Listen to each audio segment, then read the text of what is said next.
네, 뉴스앤 이슈 2부 정치권 소식으로 시작하겠습니다. 네, 남영희 더불어민주당 선대위 대변인, 이두화 전 윤석열 캠프 공보특보와 함께 이야기 나눠보겠습니다. 어서 오십시오. 어서 오십시오. 안녕하세요.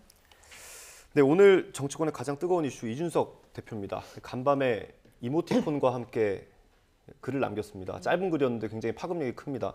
지금 일단 오전 일정만 취소된 것로 알려졌었는데 다른 언론사 기사를 보면 뭐 향후 일정까지 다 취소되는 것 같다 이런 전망도 나오고 있어요.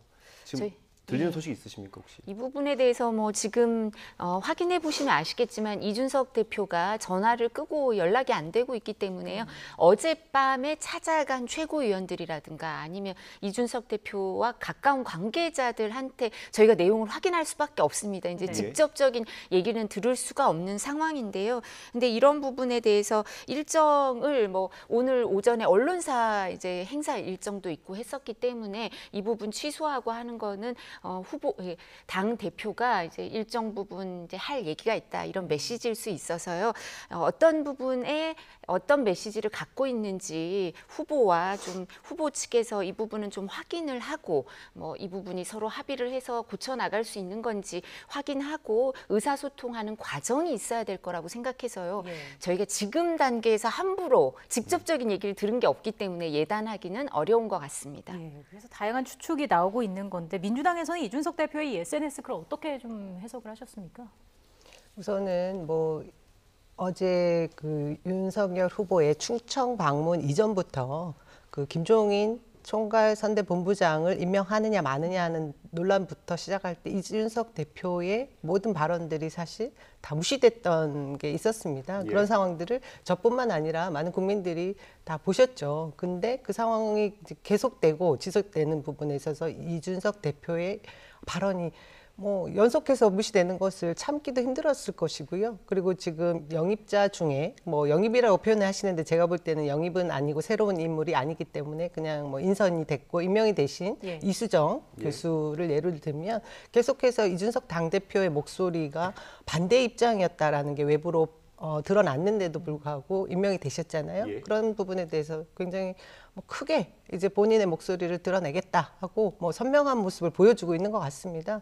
근데 제가 볼 때는 이런 식으로 가면 국민의힘 내부가 사실 집안으로 치면 지금 콩가루 집안이라는 것밖에 되지 않거든요. 그래서 우려하는 점이 크고요. 빨리 수습이 돼야 될 텐데 당 대표로서의 그 모든 어떤 책임이나 그 자리에 대한 위중함을 너무 주변에 있는 그 윤석열 후보부터 시작해서 그 이전에 캠프 분들이 몇몇 분들이 이른바 문고리 권력이라는 분들이 많이 흔들고 있는 모습이 결코 바람직한 것 같지는 않습니다. 제가 보기에는.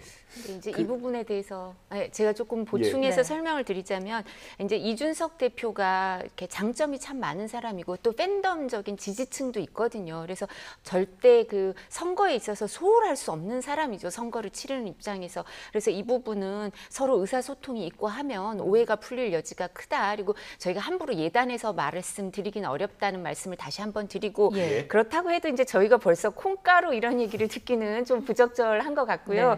그래서 또 사실 대표가 뭐 남 대변인께서도 너무 잘 아시겠지만 선대위를 꾸리면 당 대표가 상임 선대위원장을 하시잖아요. 근데 그 민주당보다 국민의힘 계열의 보수 정당은 기존에 어떻게 했냐면 대선 선대위가 꾸려지면 당무 우선권이 후보한테 다 와요. 후보한테 다 와서 저희는 보통 사무총장부터 바꾸고 그런 인선을 하고 당의 무게중심이 확 이제 대선 후보한테 와서 이렇게 운영이 되는데 일정 부분 그 이준석 대표 입장에선 당대표가 된 지 얼마 안 됐는데 이 선대위 그리고 당무 우선권이 모두 다 후보한테 가서 이런 부분에 그 인지 조화를 이루는데 조금 시간이 걸릴 수도 있고 또 이준석 대표 일정과 관련해서는 비서실이 원래 없애냐 이런 얘기가 있었거든요. 저희가 비서실장을 없애고 뭐 이렇게 하다가 어제 비서실장을 임명을 했어요. 그러면서 실무진의 착오는 조금 있을 수 있는 것 같아요. 그래서 이런 부분을 좀 원활히 소통하면 또 같이 이겨낼 수 있는 문제라고 생각을 하고요. 민주당도 저게 우리한테 뭐라고 하기가 좀 어려운 게 선대위가 꾸려지고 한 3주 안 돼서 지금 선대위를 다시 막 일괄 사퇴하고 다시 이제 꾸리는 입장이어서 저희가 일정 부분 선거를 하다 보면 이런 일이 조금은 국민들이 보기 조금 그럴 수도 있지만 이제 과정에 이런 문제가 있을 수 있지만 말씀하신 것처럼 빨리 이 부분은 우리가 이렇게 정상적 이렇게 이 부분을 원활하게 해야지 그렇지 않고 이게 시일이 길어지면 남 대변인께서 지적하신 것처럼 내부의 그 분열 모습이 국민들한테 보이는 건 별로 좋지 않을 거니까요. 예. 빨리 소통해서 해결하도록 노력할 겁니다. 제가 한 가지만 지적하고 싶은데요. 아, 예, 예. 예, 저 국민의힘에서 저희 우리 당 쪽에 뭐 이전에 이미 선대위가 문제가 있지 않았냐는 지적 좀 뼈아프게 받아들입니다. 하지만 굉장히 정확하게 다른 점이 분명히 있습니다. 민주당은 그 용광로 선대위, 원팀 선대위를 꾸려라 하는 국민적인 그리고 지지자의 그 열망이 있었고 그 요구에 수응을 한 것이고요. 그럼에도 불구하고 한 달 정도 꾸려보니 제대로 굴러가지 않더라. 그런 비판에 또 즉각 수용을 한 것이고 그것에 반응을 한 것입니다. 근데 지금 국민의힘은 어떻습니까? 지금 후보 결정되고 거의 한 달 가까이 다 됐는데도 불구하고 주도권 다툼을 하고 있는 거거든요. 자리를 누가 어디에 가고 무슨 자리에 누구를 앉히고 이것을 외부에서 어떤 얘기를 하느냐면 정말 선거를 치르기 위한 선대위가 아니라 윤석열 후보가 마치 다 결정이 된 것처럼 대통령이 된 것처럼 그러니까 인수위를 꾸리고 있는 것이 아닌가 하는 그런 과한 걱정까지 나올 정도거든요. 그 부분은 국민의힘에서 반성을 해야 될 부분이 아닌가 싶습니다. 예. 제가 조금 또 보충 설명드리자면 사실 지금 말씀하신 것처럼 양쪽 다 윤석열 후보, 이재명 후보 다 국회의원 영선이거든요. 이런 분들이 되시면서 용광로 선대위의 국민적 요구에 직면했다라고 말씀을 하셨는데 예. 국민의힘 윤석열 후보도 마찬가지인 거예요. 현역 의원들하고 스킨십이 그렇게 많지 않았고 이전에 정치에 몸담은 세월이 그렇게 길지 않았기 때문에 선거를 치러봤던 그리고 총선을 얼마 전에 치러봤던 그리고 국회 부산이나 서울시장 보궐선거를 치러봤던 전국 단위 선거를 치러봤던 현역 의원들 중심일 수밖에 없어요. 그래서 저희도 민주당을 보면서 용광로 선대위를 좀 꾸려야 되는 거 아닌가 이런 게 총괄 선대본부장급은 그런 인사가 반영이 돼 있는데 또 민주당에서 그 불만이 선대위를 운용해 보니까 후보조차 이재명 후보조차 약간 기민하지 못하다 선대위가 이렇게 불만이 좀 있으셨던 것 같더라고요. 그러면 저희가 항상 선대위를 꾸릴 때 야당의 입장은 여당이 먼저 꾸려지면 대칭적인 내지는 그걸 보고 반면 교사 삼아서 선대위를 꾸리거든요. 그래서 용광로 선대위를 꾸렸다가 또 잘 안 되니까 그럼 저희가 고민이 깊은 거예요. 저희 출범해야 되는데 뭐가 더 효율적인가? 감동도 없었는데 효율도 떨어진다 하니까 우리는 어떻게 해야 되나? 이런 고민이 있을 수밖에 없고요. 민주당도 선대위 출범하는데 한 3주쯤 걸렸거든요. 근데 저희가 출범하는데 지금 아직 3주가 안 됐어요. 근데 예. 3주 이제 겨우 지났죠, 저희도. 근데 중간에 민주당 선대위가 개편이 되는 걸 보고 예. 또 고민이 생겨서 그런 고민이 있을 수밖에 없다. 근데 과거의 선대위, 대선 선대위 사례를 보면요. 항상 한 70일 전에 꾸렸어요. 이번에 민주당이 아주 이례적으로 빨리 꾸렸던 거고 저희도 그래서 한 90일 만에 꾸려지는 거니까 선대위 출범이 90일 안팎으로 꾸려질 테니까 그렇게 늦진 않다. 민주당을 열심히 보고 있다. 이런 말씀을 드리겠습니다. 예. 그 특보님 제가 하나 궁금한 게 그 윤 후보 입장에서 봤을 때요. 이런 충돌로 비춰지는 것과 충돌로 실제로 이어지는 게 예상이 가능했을 것 같거든요. 사실은 어느 정도는 특히 이수정 교수를 영입하는 과정은 사실 이미 앞서서 반대 의사를 이준석 대표가 밝혔었고요. 그럼에도 불구하고 이렇게 자신의 뜻을 관철시킨 이유는 뭐가 있다고 보십니까? 공동선대위원장으로 이수정 교수를 영입하는 이런 문제는 사실 이제 저도 뭐 여성이기 때문에 이수정 교수가 활동하는 부분을 유심히 봐왔어요. 가정폭력이라든가 연세대 심리학과를 나와서 아마 유학을 남편이랑 같이 가서 학위를 따오시고 개인적인 남편분을 제가 알고 있어서 변호사시거든요. 예. 그래서 그러면서 워킹맘으로 열심히 일도 하고 이런 모습을 쭉 지켜봤는데 그러니까 그분이 상징하는 면이 있거든요. 가정 폭력이라든가 여성 약자에 대한 배려라든가 이런 걸 정책으로 어떻게 입안에서 집행할 건가 이런 거에 대해서 공부도 많이 하셨고 자문도 오랫동안 해오신 분이니까 이분이 하실 수 있는 역할이 분명히 있어요. 그러니까 이준석 대표가 반대를 하는 건 뭐 이준석 대표의 입장이 또 있겠지만 예. 저희가 봤을 때 선대위라는 게 플러스가 될 수밖에 없어요. 자꾸 마이너스를 할 수는 없거든요. 외연 확장을 하고 중도층, 여성층 뭐 이렇게 다 선거라는 게 그런 거기 때문에 그래서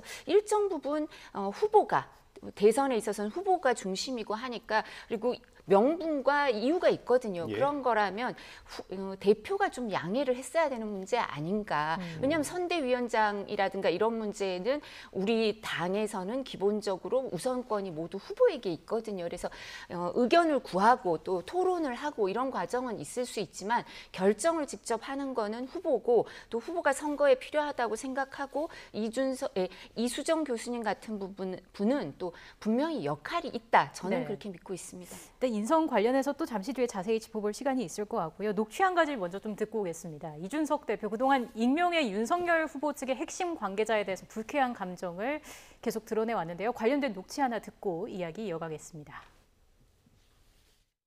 저 예전에 저 당대표 6월 11일부터 한 다음부터 한 7월쯤 돼가지고 슬슬 저 익명 인터뷰하면서 윤 후보랑 저랑 이간질했던 사람들 뻔하지 않습니까? 보면은 이준석이 후보를 오라가라 했다, 뭐 후보를 뭐 속된 말로 골탕 먹이려고 이런 이게요 익명 인터뷰 나오기 시작하잖아요. 네.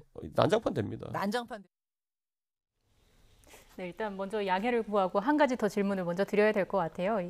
윤핵관, 윤관에 윤석열 캠프의 핵심 관계자를 지칭을 누구를 지칭하는 걸까요? 그러니까 저는 처음에 이제 윤핵관이라 그래서 저희 조금 전에 남 대표님도 헷갈리셨잖아요. 이게 예. 윤핵관인지 윤관핵인지 이런 것처럼 이게 무슨 단어인가라고 생각을 했었는데 뭐 핵심 관계자 항상 이제 언론에서는 취재원이 다양할 수밖에 없겠죠.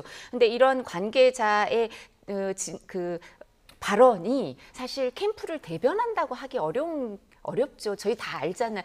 캠프의 입장을 공식적으로 대변하는 거는 지금 권성동 뭐 사무총장 같은 분도 종합지원본부장으로 지금까지 많은 얘기를 하셨고 또 뿐만 아니라 수석 대변인부터 대변인단이 다 구성이 돼 있거든요. 그러니까 그분들이 하시는 말씀이 캠프 입장을 대변하는 거지 이제 핵심 관계자 뭐 익명으로 취재에 응하시는 분은 전체 상황을 알고 공식적인 입장을 대변하긴 좀 한다고 하긴 좀 어렵지 않을까. 그분도 뭐 캠프에 관계하고 있으니까 본인이 아는 정보, 네. 본인의 입장과 의견이 있으실 수는 있는데요. 예. 뭐 그게 공식적인 입장이 아니라는 건 우리 남 대변인께서 더 잘 알고 계실 거라고 생각합니다. 예.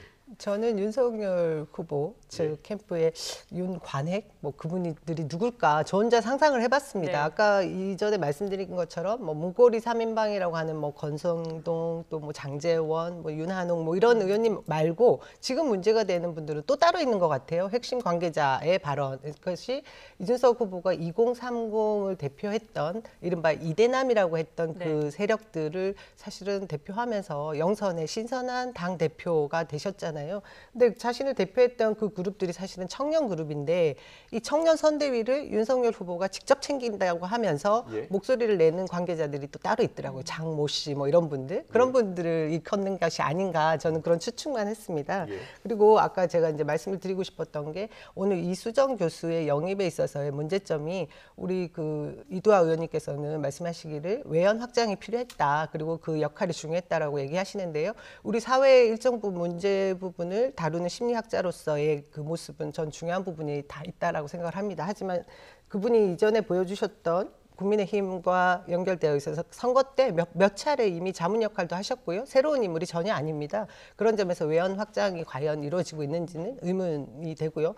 또 거기에 더해서 이준석 대표가 완강하게 거부를 했던 이유가 있지 않습니까? 예. 본인이 아까도 제가 말씀드린 것처럼 2030 이대남이라고 일컬어지는 그분들의 반대가 됐던 논란이 됐던 그런 일들이 여러 차례 있었거든요. 커뮤니티에서 뭐 젠더 이슈를 가지고 워마드 쪽 뭐 그쪽을 두둔을 하셨다던가 뭐 그런 입장들에 대한 정치적 논란이 분명히 있을 수 있는데 이런 분을 공동 선대위원장으로 올릴 수 있느냐 이것이 문제 하나고요. 예. 또 제가 볼 때 한 가지는 정실 인사의 문제가 있는 것 같습니다. 윤석열 후보와 이 이수정 교수의 관계를 주변에서 얘기들을 많이 하더라고요.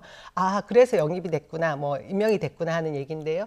이은재 변호사가 이수정 교수의 남편이십니다. 근데 이분들이 워낙 친했던 서울대 법대 동기 뭐 5인방이 있고 그 옆에 아주 측근이다. 뭐 이런 관계도를 얘기들을 많이 하세요. 근데 제가 볼 때 이것이 지금 선대위에서 이런 정실 인사라는 얘기가 나올 정도면 앞으로 만일에 국정을 운영하게 되면 또 얼마나 그 위험한 그런 인사들을 임명하게 될지 하는 우려들을 하는 거죠. 저는 그것이 좀 문제가 아닌가 그런 생각까지 합니다. 제가 조금 보충해서 설명을 드리자면 뭐 말씀하신 것처럼 그 이은재 변호사님이 제 입장에서도 제가 법무법인 광장에서 일할 때 직속 파트너, 상관 파트너였거든요. 예. 근데 그때는 전혀 얘기를 들은 바가 없고요. 그래서 이 부분과 관련해서 정실 인사라고 말하기는 부적절하지 않은가라고 생각하는 게 그 변호사님도 그렇고 전혀 정치에 관심이 없었던 분이었고요. 그래서 이런 부분과 관련해서 좀 전에 그 남 대변인께서 말씀하신 것처럼 그 전에도 여러 명의 우리 국민의힘 그 전신 정당에서도 이수정 교수가 여성 문제나 성폭력 피해자 뭐 특별대책위원회 이런 데 와서 계속 일을 했거든요. 그런 그 어떤 상징성이 있고 우리가 외부 위원으로 모실 만큼의 전문성이 있어서 모셨던 건데 지금 공동선대위원장으로 모시는 거에 대해서 정실 인사라 그러면 안 맞죠. 그 전에도 발탁이 돼서 여러 활동을 하셨던 네. 분이고 이수정 교수님하고 딴 분들 얘기를 종합해서 얘기를 들어보면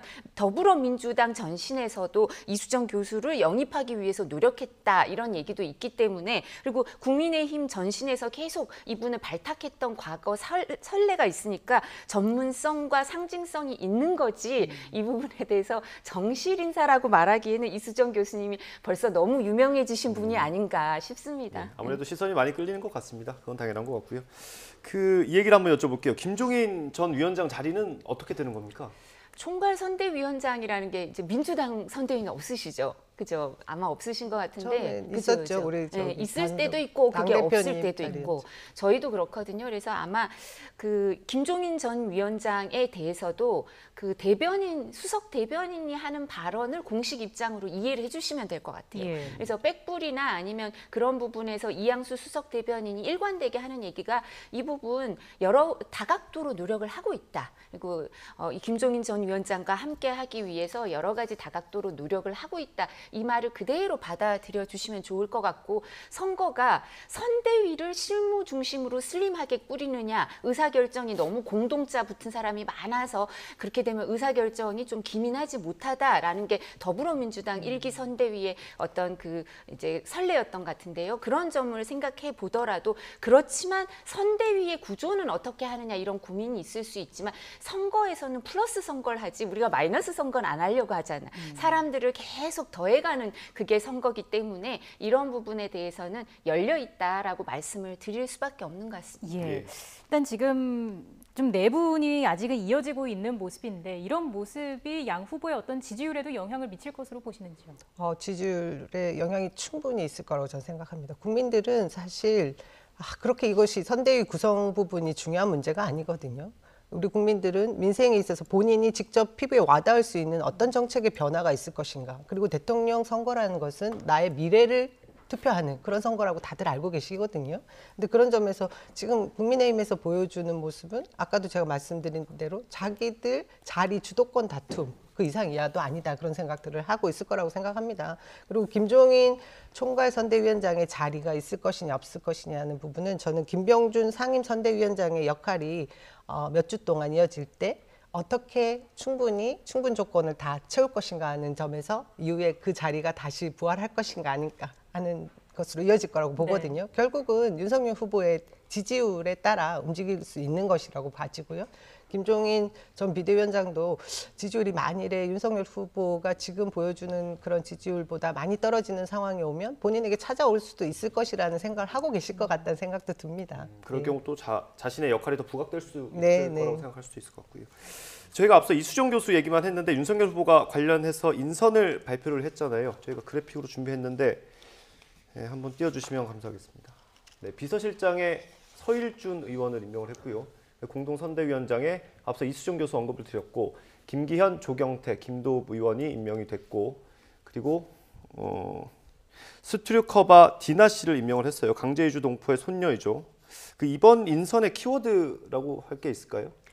제가 아까 말씀드렸던 것처럼 기본적으로는 그 본부장, 공동선대위원장 전에 또 본부장급을 보면 안정적인 거를 추구하는 부분이 있거든요. 그리고 후보의 그 여의도 정치 경험이 짧은 부분을 보완해 주실 수 있는 분들이 조직이라든가 이런 부분을 보완해 주시고 계시는데요. 그 이면에 또 제가 아까 말씀드린 것처럼 외연 확장이나 아니면 플러스 정치를 하기 위해서 노력하는 모습이 보이는 게 서일준 의원의 경우에도 저희가 비서실장에 사실은 보통은 후보하고 되게 친분이 깊은 분, 그 전에 경선 캠프부터 이제 되게 같이 호흡을 맞춰온 분들이 갈 가능성이 있죠. 그래서 뭐 윤한홍 의원님 얘기도 있었고 또 다른 뭐 이양수 수석 대변인이 이동할 거다라는 얘기도 있었는데도 불구하고 서일준 의원이 고졸의 구급 공무원부터 시작해서 입지전적인 인물이세요. 그런데 뭐 청와대 근무도 했고 거제시에서도 이제 부시장인가까지 하시고 행정 경험도 있는 분이어서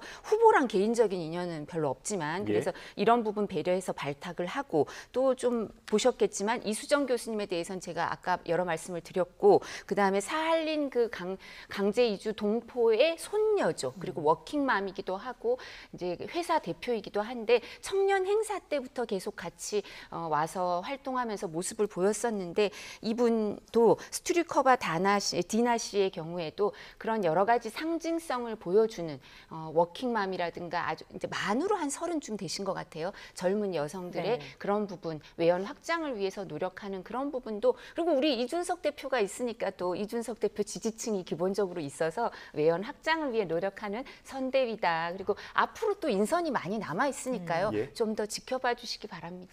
네, 그 이수정 교수 얘기를 하나만 더 해보겠습니다. 아까 말씀하시는 걸로 봐서는 이게 사실 정치적으로 좀 해석을 하실 것 같은데 그 인터뷰에서 이런 얘기를 했어요. 그 이 후보와 관련된 교제살인 사건에 대한 보도가 결심하는 데 영향을 줬다 이런 얘기를 했고요. 하나 더 관련 인터뷰가 있던데 그 민주당에서 보호수용제를 백날 제한해도 입법이 잘 안 됐다 이런 얘기를 하기도 했어요. 그 이제 제가 이제 신문 인터뷰에서 본 건데 이거에 대해서 어떻게 보세요? 저는 이 이수정 교수께서 사실 그 일반 사회 심리학을 또 전공하셨던 분이고 범죄 심리학을 공부하셨던 분인데 이번에 영입자로서 첫 번째 말씀하신 부분이 변론에 관계된 부분을 말씀하시는 걸 보면서 정말 과연 일반 시민들의 사회 심리적인 모습을 읽고 계신가? 공감하시는 부분이 있나? 저는 그런 의구심이 들었습니다. 그냥 본격적으로 이제 정치에 뛰어들어서 뭔가 정치를 해보겠다 이런 다짐을 말씀해 주시는 것이 훨씬 간결하고 솔직하고 전달력도 있었을 거란 생각이 들거든요. 변호사로서의 그 변론, 어쩔 수 없었던 그 또 어려운 가정 속에 본인이 뭐 외면할 수 없었던 변론을 했던 변호사의 역할을 이렇게까지 꾸짖으면서 본인이 어떻게 정치 현장에 뛰어든 모습을 얘기하는 거 제가 볼 때는 굉장히 좀 표리부동한 자세였다 그렇게 말씀드리고 싶고요. 아까 보호수용제 같은 부분에 우리 사회에서 바뀌어야 될 부분들이 있다고 하면 이 부분은 논의가 충분히 가능할 것 같습니다. 이것은 뭐 저희들이 여야 할 것 없이 필요한 부분에 제도적으로 마련해야 되는 입법 과제라고 봐지고요. 그것은 뭐 같이 의논해야 될 부분이라고 생각합니다. 네. 제가 아까 여기 패널에 여기 우리 저 표에 없었던 조경태 공동선대위원장님 빠져 있으시더라고요. 그죠? 제가 말씀을 안 드린 것 같아요. 있었습니다. 제가 말씀을 안 드렸는데 그 홍준표 후보의 이제 총괄 선대본부장을 하셨던 분이어서 이제 아까 말씀하신 그렇게 그 당내 그 용광로 선대위처럼 경선 과정에 이 부분을 다 통합하는 그런 모습을 보여주기 위해서 조경태 의원님도 모셔온 거고요. 이수정 교수가 이제 데이트 폭력 중범죄 이 부분에 대해서 첫 번째 언급한 거는 아마 지금 2030 여성들이 이 부분에 대해서 커뮤니티 같은 데 가보면 이게 논란거리가 돼 있어 화제성이 크거든요. 그래서 말씀을 하셨고 본인의 전문 분야라서 근데 이게 저희가 변론을 해서 문제를 삼았다는 게 아니고 친조카하고 외삼촌이면 누나가 와서 뭐 친누나가 울고불고 하면 변론할 수 있다고 생각해요. 저는 국선 변호인이 선임돼 있었다 하더라도. 근데 이거를 데이트 폭력 중범죄라고 그렇게 얘기를 하시면 안 되고 그냥 사죄하는 입장을 그대로 유지하셨어야 됐지 이거를 이제 축소나 왜곡하기 위해서 호도하기 위해서 데이트 폭력 중범죄 잔혹 살인을 그렇게 말씀하시는 데에서 부적절하다는 평을 받고요. 또 하나는 그렇게 이 부분이 진정성이 있다면 그때 벌써 정치를 시작했었잖아요. 이재명 후보가. 그렇다면 조카를 위해서도 외삼촌으로서 변호사로서 피해자이자 유족, 살아남은 분한테 가서 사죄하는 게 먼저였어요. 근데 그런 모습을 보이지 않고 지금 와서 피해자 대책 얘기를 하시니까 저는 변론을 문제 삼는 게 아니라 진정성의 문제와 변론 과정에서 심신미약은 피고인한테도 좋지도 않고 유족들한테도 좋지도 않았기 때문에 변론 과정의 문제를 삼는 거지. 그리고 지금 정치인으로서 피해자 대책을 얘기할 때 진정성이 있느냐, 그 과거 행보를 봤을 때 이런 점을 지적하는 이수정 교수의 얘기라고 이해를 하고 있습니다. 네. 정확하게 한 가지만 짚겠습니다. 이재명 후보가 분명히 사과를 했습니다. 예, 그리고 이 사안들이 다시 떠오르면 또 거듭 사과하겠다는 얘기까지 했습니다. 유족한테 직접 가서 하셔야죠. 네. 자, 이번에 민주당 이재명 후보의 행보도 짚어봐야겠습니다. 이 후보 오늘 오전에 민주당사에서 선대위 첫 외부 영입 인사를 직접 발표했죠. 이 내용 직접 듣고 돌아오겠습니다. 제가 페이스북에 이제 본인 소개글을 읽어봤는데 거기에 조금이라도 나누며 살기라는 표현을 해놓으셨더군요. 원래 어려운 상황을 겪어온 사람들은 두 가지 길을 간다고 합니다. 과거를 지워버리고 그들보다 더 나은 삶을 추구하는 그런 경우가 있고, 또 하나는 있는 것이 아니라 끊임없이 살아왔던 그 과거에 천착해서 그 상황 자체를 해결하려는 그런 의지를 갖는 경우도 있다고 합니다. 가난하고 어려웠던 시절에 그 사람들을 잊지 않고 지금도 여전히 나누며 살기를 실천하려고 노력하시는 점에 저 역시도 참 많은 공감이 갔습니다. 네. 인재 영입 1호 조동현 서경대 교수를 공동 상임 선대위원장으로 임명을 했습니다. 어떤 상징성이 있습니까? 일단 뭐 너무나 젊고 힘차고 밝은 워킹맘이라고 저는 생각을 하는데, 이런 여성의 뭐 새로운 분야에 있는 여성의 상징적인 인물을 영입했다라는 것은 아까 이두아 의원이 말씀하셨던 것처럼 외연을 확장할 수 있는 굉장히 좋은 의미를 부여할 수 있다고 봐지고요. 또 조동현 교수의 이력을 보면 군 안보 부분과 그리고 또 우주 산업 부분에 또 미래 경제학자라고도 할 수 있는 분이더라고요. 이런 다양한 이력도 있고, 또 내면에 숨겨져 있는 이력은 IMF 때 굉장히 힘들 때 육사를 지망해서 자기 주도적인 삶을 살아왔던 그런 분입니다. 그래서 우리 사회에 귀감이 될 만한 인물이고요.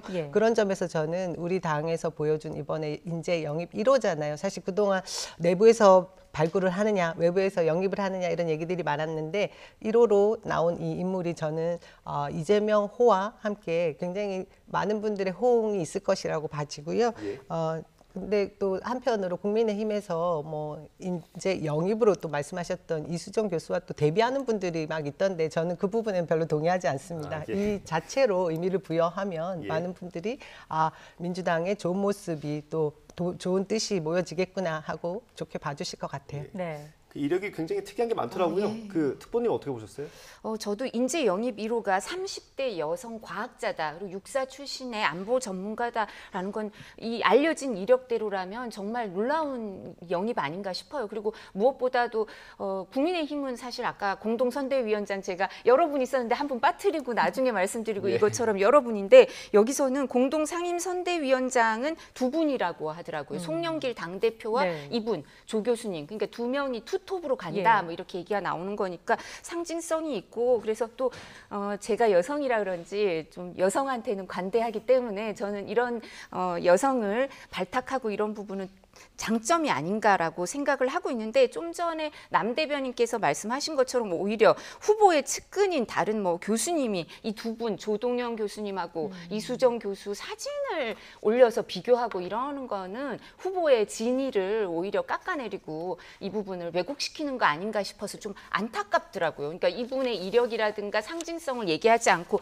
그 사진만 자꾸 보게 되잖아요. 그리고 사진이라 하더라도 그렇게 이렇게 반신으로 해서 얼굴이 크게 나온다든가 이런 게 아니라 이분들 이수정 교수라든가 조동현 교수가 활동했던 거 있죠. 활동하는 사진이라든가 이런 게 나왔으면 모르겠는데 지금 이렇게 사진이 올려지면 정말 그 영입 취지 같은 게 이제 영입 취지 같은 거를 몰각시키는 그런 정말 부적절한 처신 아니었나. 이제 후보 입장에서는 후보의 점수를 깎아먹는 측근이 아니신가 해서 안타깝더라고요. 대변인님 어떤 말씀해 주시겠습니까? 제가 아까 먼저 말씀드렸는데요.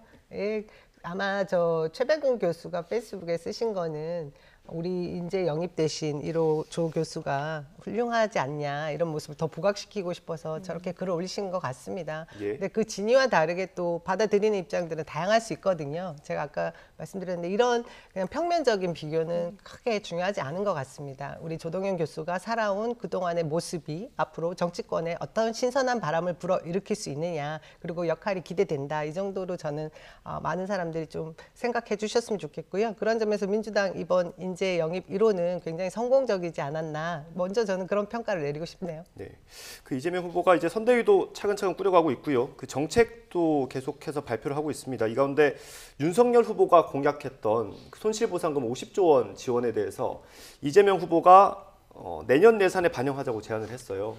그 윤 후보도 이제 반응을 해야 될 텐데 어떻습니까? 저희가 이게 대변인 논평이 한번 나왔어요. 이 부분 늦게라도 하겠다고 하니까 이제 이 부분 바람직하다. 우리가 먼저 얘기했던 걸 받아주니까 이런 말씀을 드렸고요. 그리고 지난번에 아마 남 대변인하고 저하고 방송을 하면서도 저희가 이 주제를 한번 다뤘었거든요. 네. 그래서 이건 같이 마음을 합쳐서 깊고 넓고 두텁게, 그리고 정말 꼭 필요한 분들한테, 그 자영업자, 소상공인들한테 손실 보상이 빨리 제대로 이루어지길 원하는 거는 후보들이 마음이 다를 수 없다고 생각을 하는데요. 약간 지금 이게 저희가 마음이 쓰이는 것 중에 하나는 이재명 후보는 약간 말씀을 이렇게 조금씩 바꿀 때가 있어서 이것도 그럼 계속 하시는 건지 아니면 또 입장이 바뀌실 수도 있는 건지 그런 불안은 있는데, 왜냐하면 이렇게 발표하시고도 또 약간 그러면 이거 처리하고 이런 모습이 몇 번 있으셨거든요. 근데 이 문제는 그러시지 않으리라 믿고 싶습니다. 어떻습니까? 그러니까 뭐 말을 바꾼다 이런 프레임을 씌우긴 하더라고요. 근데 저는 그 부분에서 굉장히 좀 이게 반론을 제기하고 싶은 것이, 네. 이재명 후보는 1번에서 뭐 끝번까지라고 해도 이분이 계속해서 정치를 해올 때 가장 중요한 것이 민의라고 생각하고 있다고 했어요. 우리 주권자의 뜻에 따르겠습니다입니다. 근데 최근에 전 국민 재난지원금이나 뭐 국토보유세나 예. 얘기했던 본인이 얘기했던 부분, 그리고 중점으로 생각했던 그런 정책에 대해서 여론이 뭐 반응을 하지 않는다 이러면 과감하게 저는 던질 수 있습니다. 이것이 앞으로의 국정 철학까지도 얘기해 주는 부분이라고 생각을 하거든요. 그 점을 좀 저는 높게 사줬으면 좋겠다고 생각을 하고요. 윤석열 후보가 이전에 그 말씀을 하셨잖아요. 전 국민 재난지원금 할 때가 아니라 50조의 두터운 소상공인 영업 손실을 보상할 때다, 이 말씀을 하시고 본인이 당선되면 100일 이내에 그것을 재정을 뭐 이용해서 하겠다 이런 말씀을 하셨어요. 그 예. 말씀이 떨어지자 무섭게 이재명 후보가 그럼 당선되고 하지 말고 지금 어려운 이 시기에 하자, 이 말씀을 했고, 네. 그 연장선상에 있습니다. 제가 볼 때는 오늘 내일 여야 국회에서 합의만 봐진다고 하면 충분히 논의될 수 있는 사안이고요. 그다음에 정부를 움직이면 될 거라고 봐집니다. 그래서 환영할 만한 일이라고 생각합니다. 네, 기다려보겠습니다. 오늘 전국 소식은 여기까지 좀 다루겠습니다. 남영희 더불어민주당 선대위 대변인, 이두화 전 윤석열 캠프 공보특보와 함께했습니다. 오늘 말씀 고맙습니다. 고맙습니다. 고맙습니다.